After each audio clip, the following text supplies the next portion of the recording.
Assalamualaikum warahmatullahi wabarakatuh. Yang terhormat Bapak Hermansyah Trimantara SPD MPD selaku dosen pengampu dan teman-teman sekalian, terima kasih telah memberikan kesempatan kepada kami untuk melakukan presentasi pada siang hari ini. Kami dari kelompok 8 akan mempresentasikan hasil kami tentang merancang dan menerapkan model penggunaan metode pembelajaran IPS terpadu dengan menggunakan pemecahan masalah. Sebelum memasuki materi, izinkan kami memperkenalkan diri. Yang pertama, saya sendiri Bagas Agusta Jaya selaku moderator dan penyaji pertama. Selanjutnya, Dewa Gede Krisnawardana selaku penyaji kedua. Baik, langsung saja kita memasuki materi yang pertama yang akan dipaparkan oleh saya sendiri. Baik, materi yang pertama, pengertian pendekatan pemecahan masalah. Masalah dapat diartikan setiap hal yang mengundang keraguan-raguan, ketidakpastian atau kesulitan yang harus diatasi dan diselesaikan. Selanjutnya, masalah sosial diartikan suatu situasi yang banyak orang dan dianggap sumber kesulitan atau ketidakpuasan yang menuntut untuk dipecahkan secara operasional. Masalah sosial diartikan suatu situasi yang pada kenyataannya tidak sesuai dengan yang dikehendaki. Secara umum, kita mengenal 3 pemecahan masalah. Yang pertama, pemecahan masalah secara otoritatif, yaitu pemecahan masalah yang dilakukan oleh penguasa yang berwenang, seperti pejabat, guru, hakim, dan lain-lain. Yang kedua, pemecahan masalah secara ilmiah, yaitu pemecahan masalah dengan menggunakan metode ilmiah. Metode ilmiah sendiri adalah usaha untuk menemukan, mengembangkan, dan menguji kebenaran suatu pengetahuan secara ilmiah. Yang ketiga, pemecahan masalah secara metafisik, yaitu pemecahan masalah dengan menggunakan cara-cara yang tidak rasional, misalnya seperti hal gaib. Pemecahan masalah merupakan suatu proses pemecahan masalah dengan menyangkut, mengubah keadaan yang aktual, keadaan seperti dikehendaki. Pendekatan adalah cara umum dalam melihat dan bersikap terhadap suatu masalah.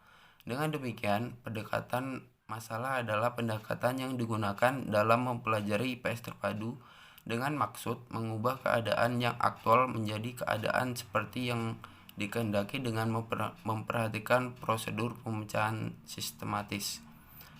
Yang selanjutnya, merancang model pembelajaran IPS terpadu dengan menggunakan pendekatan pemecahan masalah.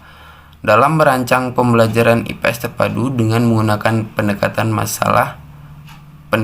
pemecahan masalah sebaiknya berdasarkan pemikiran kritis dan reflektif yang mengikuti proses kerja sebagai berikut.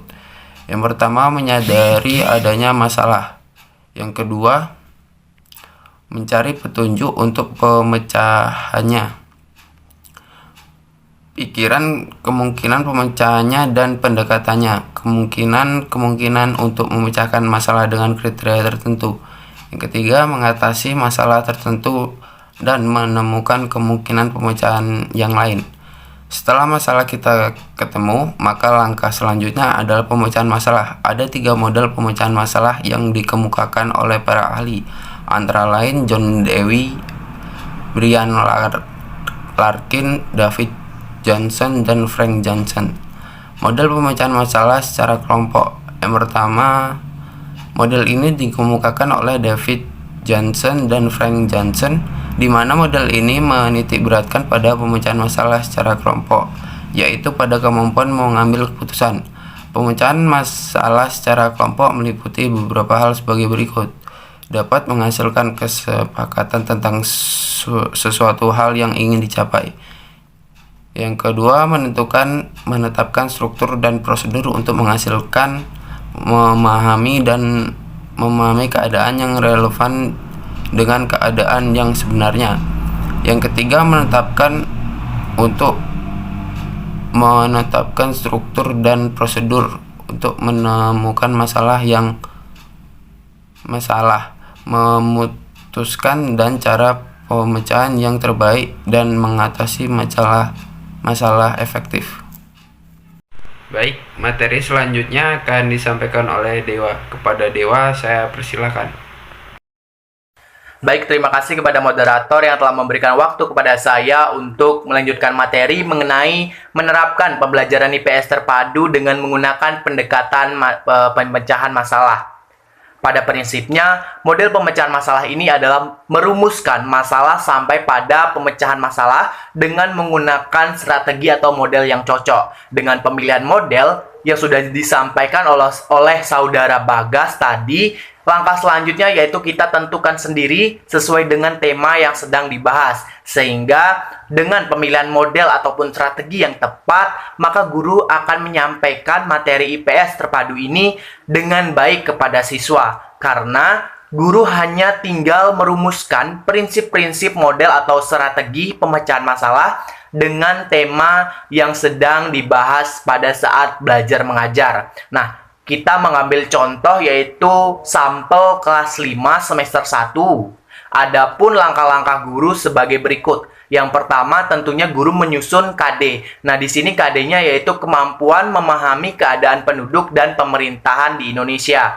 Yang kedua yaitu menyusun materi pokok. Nah, materi pokok di sini adalah penduduk dan sistem pemerintahan di Indonesia. Yang ketiga yaitu menyusun hasil belajar. Nah, yang pertama mengidentifikasi keadaan penduduk di Indonesia, khususnya perkembangan yang begitu cepat, seperti menjelaskan perkembangan jumlah penduduk, penggolongan persebaran dan kepadatan penduduk.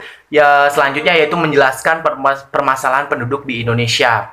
Selanjutnya setelah itu mendeskripsikan peranan dan tanggung jawab pemerintah, seperti menguraikan atau memaparkan definisi pemerintah, baik pemerintah pusat ataupun pemerintah daerah.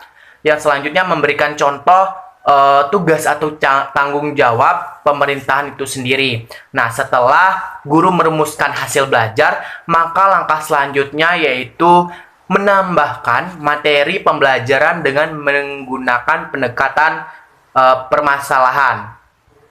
Seperti guru membagi kelas ke dalam kelompok-kelompok kecil, lalu kelompok kecil itu mengikuti proses pengarahan dari guru. Nah, lantas seperti apa pengarahan yang dilakukan oleh guru tersebut? Yang pertama tentunya mengidentifikasi masalah. Nah, langkah yang dicapai adalah mencangkup seluruh pernyataan yang mengenai cara mengendalikan pertambahan penduduk.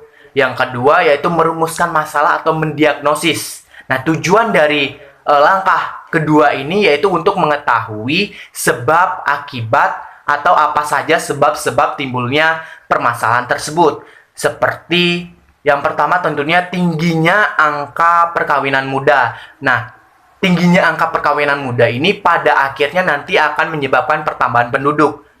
Yang kedua, anggapan bahwa banyak anak banyak rezeki. Nah, anggapan ini tentunya muncul pada zaman sejak dahulu kala dan masih saja lestari atau masih saja tetap dilakukan di zaman sekarang ini. Selanjutnya yaitu rendahnya pemahaman tentang program keluarga berencana. Hal ini pun disebabkan karena rendahnya tingkat pendidikan atau rendahnya pengetahuan mengenai program dari keluarga berencana ini.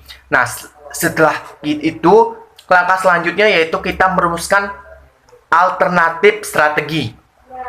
Seperti yang pertama tentunya menggaungkan program KB secara nasional sehingga dapat menekan angka kelahiran atau pertambahan penduduk. Yang kedua tentunya meningkatkan pendidikan di Indonesia bisa melalui pemerintahan seperti beasiswa ataupun lain sebagainya. Yang ketiga tentunya membuat undang-undang yang mengatur tentang batas usia perkawinan pertama. Setelah menyusun strategi alternatif, langkah selanjutnya yaitu kita merumuskan atau mengevaluasi keberhasilan strategi tersebut. Seperti apakah strategi itu bisa diterapkan, lantas apa dampaknya kepada masyarakat, dan lain sebagainya. Nah, tahap selanjutnya ataupun tahap terakhir yaitu kita melakukan tanya jawab mengenai pemecahan masalah guna mendapatkan keputusan bersama atau hasil musyawarah mengenai cara mengendalikan pertambahan penduduk di Indonesia. Baik, itu saja yang dapat saya sampaikan. Saya kembalikan ke moderator. Demikian video presentasi dari kelompok kami. Saya akhiri, wassalamualaikum warahmatullahi wabarakatuh.